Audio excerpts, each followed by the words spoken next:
What's up, guys? Welcome back to a brand new video. Today, we are going to be hopping right into HueForge. We're going to be talking about how you can create your own very cool, very awesome monochrome HueForge panels. Now, monochrome is a pretty difficult concept in general, right? But these can be really, really easy. And I can't wait to show you a quick trick to be able to print your own monochrome images in HueForge. So without further ado, let's hop right in. Now, I know we said we were going to hop into HueForge, but first we need to load into Canva. Now, Canva has such an incredible tool set. If you're using HueForge, I would highly recommend Canva. There's so much that you can do in it for free, but today we are going to be using some paid features. This by no means is required for you to get an excellent monochrome HueForge print, but it can help tighten up some things so that you get a much cleaner print. Now, you can see we have our image loaded in here. This is an incredible image from the manga, and all I want to do to start is I want to set my image to be the background. Now, it's really important to note that you don't have to print this image in a square. I just chose to do that because most of the prints that I offer on MakerWorld are 200 millimeters by 200 millimeters, but that's by no means required. Now, I kind of want to fit this to my image here to be kind of in the middle here. Some people are going to hate the fact that it's cropped. For me, I don't really mind it. I still think we get a good kind of picture here in the image, and I'm going to move myself over here to the right so you guys can see exactly what I'm doing inside of Canva. And there's two real things that we want to do. When we're in Canva, we want to click edit up here, and we want to make two major changes. The first one is we want to go ahead and upscale this image. We want it to be as crisp and as defined as possible. That's going to help us a ton when we start messing around with it in HueForge. So we want to upscale the image.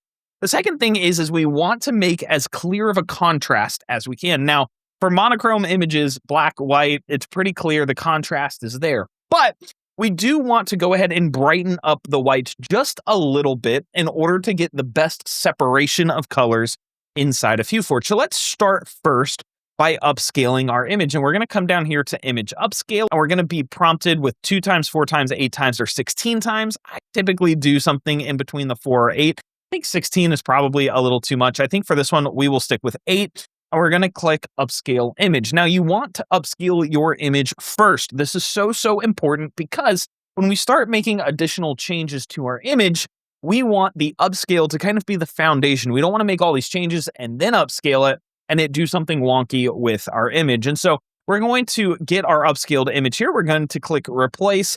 Canva is going to do its little magic and throw that image into our canvas here. And you can see here that it's not the most crisp image. You really zoom in and you can really start to see the pixelation happening here. And so let's see if upscaling it solves that problem. We're going to replace the background, zoom up, and you can see that it fixed that like drastically. This was a huge improvement to the image. That is 100% going to print cleaner and better. And the upscale did a fantastic job with it. Okay. Next thing that we want to do is we want to click edit again, and then we're going to go ton. But really, we want to bring our whites up, and you can see that this actually does do quite a bit. We kind of want to bring our blacks. We definitely don't want to bring them down. We want to bring them up just to increase the perceived contrast. You may not actually see a huge change in the image, but the luminance values, which is what HueForge is going to read, are going to separate more and more. And this is going to help HueForge pick up all of the contrast that you need to create an epic image. All right, everything here looks good. Contrast looks good. We're going to go ahead and click download. Make sure you download as a PNG. In this case, we want to keep the background, so we don't want to hit transparent background. And then we are going to click download. Our image is going to download, and then finally, we can hop into HueForge. So let's go over there and check it out. Awesome. Now we are inside of HueForge. I'm going to go ahead and make myself just a tad smaller there. We're inside of HueForge here, and as you can tell, we have a lot going on. Now, if you are brand new to HueForge, this is not the video for you. Sorry, probably should have said that. I have a whole beginner's tutorial on my channel that you should 100% go check out. I'll leave a link up here in the corner or down in the description. That'll be for you to get started because some of the things that we're going to talk about in this video are going to be assumed knowledge. Assumed knowledge means that there's already some groundwork that you have done to understand the basics of HueForge. And so if you don't know the basics, go check out that series. Don't leave a comment saying, I don't know all this. Go check out that series and then come back. You'll be fine. Okay, so we have our colors here. We got our black, blue, gray, white, and then orange. I always put orange at the top because I use that color a lot. But in this case, we can hover over it, press delete, and get rid of orange. Now, you can already tell we have a pretty close to amazing monochrome image already. And we just want to tweak it around ever so slightly. So I'm going to start by bringing my white all the way to the top. Now, I know that for this monochrome image in particular that we can do a couple of things. The first one being I can bring my blend depth down. I can do that for two reasons. One, there is a lot of white, or there's a lot of the top layer on this image. And so I know that it's going to be really thick. You can even tell because I have the printed version here. This is a thick HueForge. It's like a card. This thing is thick. And so we can actually bring down the blend depth to make this a little bit thinner. So I'm going to do just that. I'll bring it down to like 1.52. And if we need to adjust it later, we certainly can. Now I'm going to keep blue-gray in here. Now, some of you may be thinking, Victor, you don't need blue-gray. This is just a black and white image. And generally, you're correct. We're going to test it with the blue-gray. Then we're going to test it without the blue-gray and see if there are any major differences. You'll be surprised by what blue-gray can do to a monochrome image. So I'm going to bring this up ever so slightly. You can see that there's so much definition that already adds, especially in the face here. With that being said, I'm going to go ahead and bring my black up quite a bit just to increase that definition a little bit. And when you zoom in here, you can really see what's going on. Now, when we're this close, you can hardly see what the blue-gray is doing. It's very, very difficult to see. Let's go ahead and remove it and see what happens. See the difference? Now, we could bring our black up even more, and this does look really good. I don't think this looks bad. There just, to me, feels like there's ever so slightly less detail, especially in these shadows. Now, if you're okay with that, by all means, print it. I think it'll look great. But in this case, I really do think the gray just adds something to the depths here that brings out the lines ever more. Now, again, this is personal choice. Personal choice. If you don't want to waste the blue-gray or you don't have blue-gray, don't worry about it. It does not need to be a part of this print, but it will look pretty awesome. And I think it looks ever so slightly better. Now, we know that when we have our parallel lines here, we are kind of just doing a lot of extra work that we don't really need to be doing. These layers are adding print time. These layers are adding filament cost. All things that we kind of want to try and reduce, especially for a print like this, which is going to take a long time. We're going to slice it up. I'll show you guys all of that here in a little bit, but we want to make this print as short as humanly possible, meaning that we want as few layers because we don't need them. We don't need all of this space here at the bottom because it's doing a lot of extra work. So what I'm going to do is I'm actually going to up my base thickness by 2 clicks. All right, so it's at 0.48. I'm gonna click once and click twice to 0.64. Now, ultimately, this isn't going to do a ton, but it's going to give us some extra rigidity there on the bottom to really help bring out the thickness of our HueForge because we're going to bring our blend depth down by quite a bit. And we don't want this thing being so flimsy that we're not able to see anything. I'm gonna bring my blend depth up by a click. There we go. Now you can see if I zoom in here, you get the blue-gray depth here. Again, I don't think it's necessary to have blue-gray, but you just get a lot more depth. But if you like this, I mean, by all means, this is a great print. It looks sweet. But I think I'm going to keep the blue-gray in. I really like the depth that we get on there. Awesome. Perfect. I think this looks really good, y'all. This is a really, really clean print. I might bring my base thickness up one more, bring that up, bring this down ever so slightly, probably keep my gray there and print something like that. Now you can see our mesh height is 2.0 millimeters, so it's a little bit thinner of a HueForge. We could bring our blend depth down even one more. Yeah, let's bring it down one more. I'm actually going to replace the white up top from jade white. We're going to switch it to matte ivory white. It has a slightly lower TD, meaning that it's going to give us a little bit of a brighter result. You can see it's ever so slight, but this is a lot brighter, which means I might be able to bring this up a little bit more. I sure can. Perfect. Awesome. We have a 23 layer print. I might even be able to bring that down. Yes. This is just kind of the raw work of working inside of HueForge. A lot of testing, seeing what looks good. In this case, we're trying to minimize our print time while create a really high quality HueForge. And so these are all things that you begin to think about as you're becoming more efficient inside of the program. As you can see here, we have 22 layers at a 1.4 or 1.84 millimeter mesh height, which means this will be a little bit thinner of a HueForge. And this print it's still going to take a little bit. All this detail inside of like the arms here in the background, going to take a little bit. I'll be curious to see how long this print will take, but we won't know that until we slice it up. And so what we're going to do is we're going to click File. We're going to click Save Project As. You're going to save it into your downloads, and then I will see you in Bambu Lab so that we can slice this thing up and get it on our printer. Okay, awesome. So we are inside of Bambu Lab, and we have our plate here. I'm just in a default Bambu Lab P1S. I'm running a cold plate, but you can have whatever plate that you want there. We need to do a couple of things to make sure our slicer is ready to go. The first one is we want to make sure that we have the colors that we need to use in our print loaded in. So we're going to click here. I'm going to add blue-gray because I have that. And then I'm going to add black. And I'm going to add it to this third spot right there. And then I'm going to click this minus sign to get rid of our fourth color because we don't need it. We only have 3 colors in this print. Now, if you have been following my series at all, then hopefully you will have a HueForge preset loaded up, ready to go. But if you don't worry. Bambu Lab actually gives you all of the information that you need in order to print this thing well. I'll show you how to save it. So we see prints at 100% infill with a layer height of 0.08 with a base layer of 0.16. So we need to make sure all of those settings are set. Layer height, we're going to change that to 0.08. And then for initial layer height, we're going to change that to 0.16. That's exactly what HueForge tells us to do. So many times people will load in a model and it will have the incorrect number of layers when they slice it. And it is because you have not set your layer height properly. Double check what HueForge tells you in the text file that you get and make sure that it is set correctly. Now we need to set our infill to 100%. So we're going to come over here to strength. We're going to come down here to infill. We're going to change this to 100%. Now, when we do that, we're going to get a little message that says, hey, you can't do that with grid infill pattern or whatever infill pattern you have set. You can only do it with rectilinear infill. So would you like to switch to rectilinear? Yes, we would, Bambu Studio. Thank you for asking. So we're going to click OK.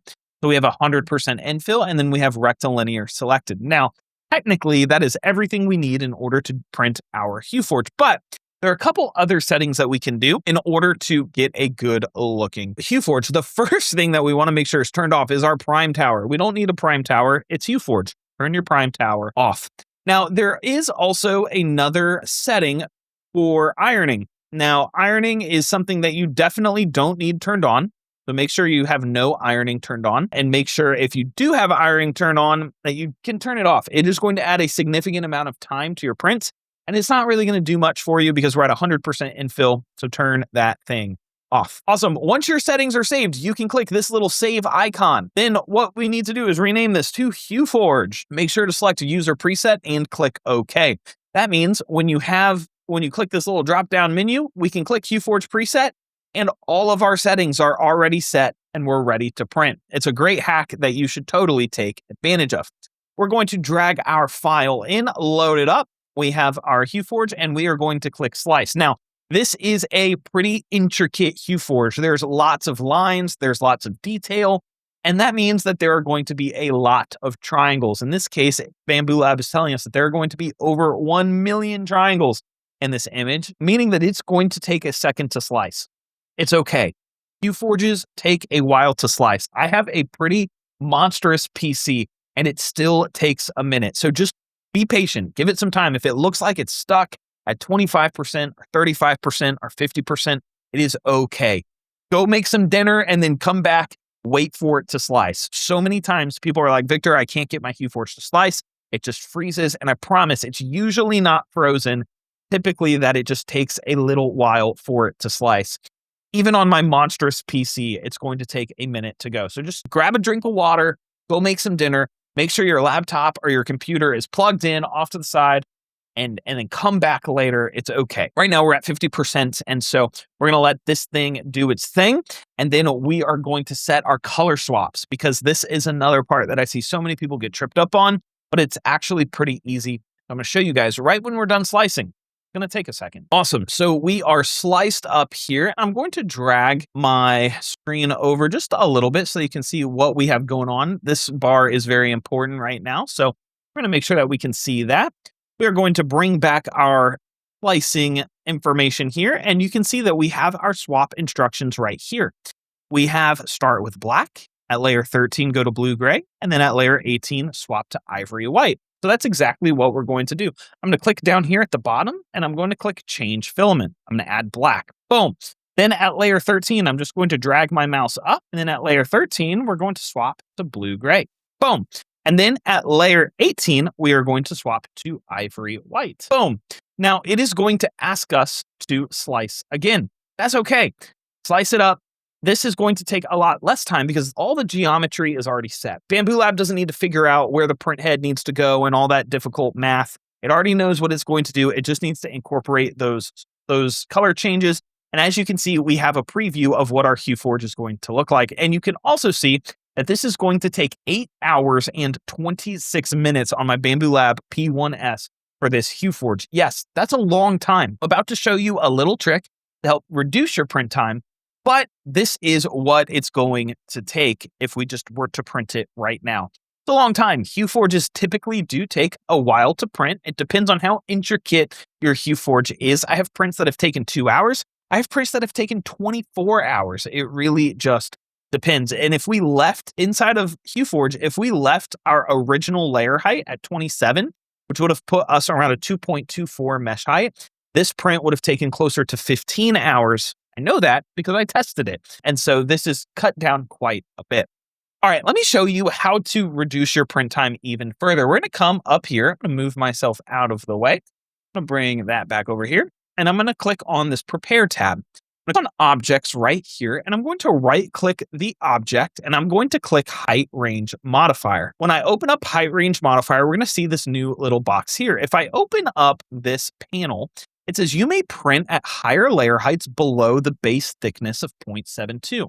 So I'm going to add a Height Range Modifier to that 0.72 marker. Now, if you remember, inside of HueForge, I added my base thickness to 0.72. We upped it just a little bit. That means that we can actually print that base layer, so everything under 0.72 thickness, at a higher layer height because there's no detail that HueForge needs to add to the print at 0.72 or below, meaning that we can print at like a 0.2 or a normal layer height, and it will print a lot faster.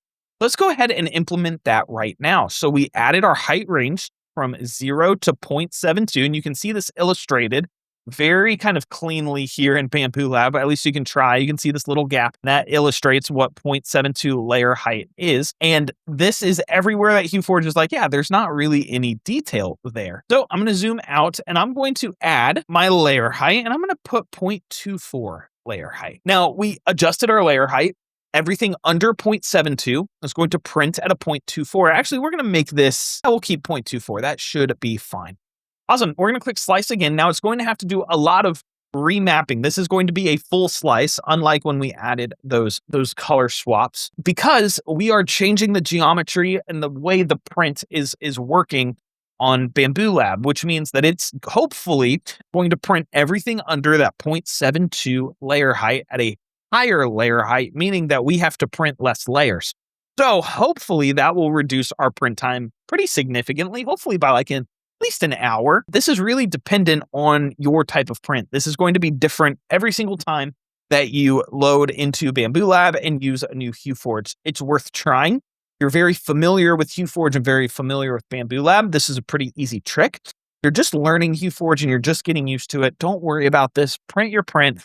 See how long it takes, get used to that print time, and then you can come start messing with settings later inside of Bambu Lab. So as you can see, we are at 50% sliced. Now we are going to give it just a couple more seconds. Our color swap should be saved in there, so we shouldn't have to re-add those. Quick disclaimer though, if you do add a height range modifier and then you go to set your layer swaps, the layers are going to be wrong.